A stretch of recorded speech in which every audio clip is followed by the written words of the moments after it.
আসসালামু আলাইকুম। আজ 13ই সেপ্টেম্বর, রোজ শনিবার। এখন আমি আপনাদেরকে আবহাওয়া সর্বশেষ খবর জানিয়ে দেব।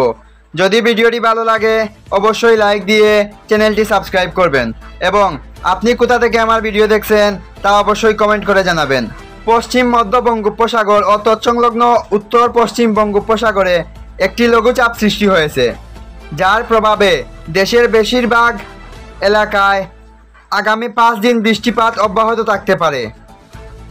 শুক্রবার 12 সেপ্টেম্বর বাংলাদেশ আবহাওয়া অধিদপ্তর থেকে প্রকাশিত আগামী 120 ঘন্টার আবহাওয়া পূর্বাভাসে এমন তথ্য জানানো হয়েছে। এতে বলা হয়েছে, লঘুচাপের প্রভাবে রংপুর, ময়মনসিংহ, চট্টগ্রাম, বরিশাল ও সিলেট বিভাগের অনেক জায়গায় এবং রাজশাহী, ঢাকা, খুলনা ও বরিশাল বিভাগের কিছু কিছু জায়গায় অস্থায়ীভাবে দমকা হাওয়া সহ হালকা থেকে মাঝারি ধরনের বৃষ্টি অথবা বজ্রসহ বৃষ্টি হতে পারে।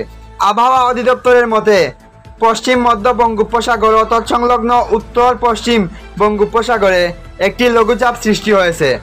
মৌসুমি বায়ুর অক্ষের বর্ধিতাংশ রাজস্থান, হরিয়ানা, উত্তরপ্রদেশ, মধ্যপ্রদেশ, বিহার, পশ্চিমবঙ্গ ও বাংলাদেশের উত্তরাঞ্চল হয়ে আসাম পর্যন্ত বিস্তৃত রয়েছে।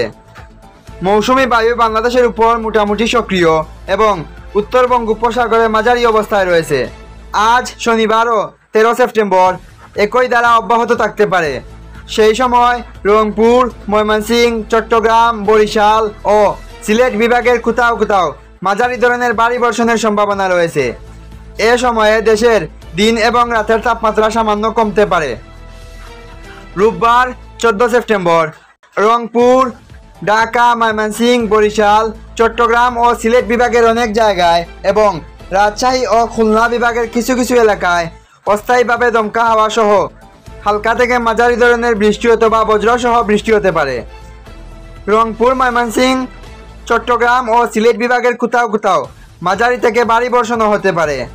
এই সময়ে দিনের তাপমাত্রা 1 থেকে 2 ডিগ্রি সেলসিয়াস পর্যন্ত কমতে পারে। সোমবার ও মঙ্গলবার 15 ও 16 সেপ্টেম্বর দেশের 8টি বিভাগের অধিকাংশ জায়গায় বৃষ্টিপাত হতে পারে। কোথাও কোথাও মাঝারি থেকে ভারী বর্ষণ হতে পারে। তবে বর্ধিত 5 দিনের পূর্বাভাসে বলা হয়েছে, এ সময়ের শেষের দিকে বৃষ্টিপাতের প্রবণতা কিছুটা কমে আসতে পারে। এই ছিল আবহাওয়ার সর্বশেষ খবর। পরবর্তী তথ্য পাওয়া মাত্রই আপনাদের জানিয়ে দেওয়া হবে। ধন্যবাদ। আল্লাহ হাফেজ।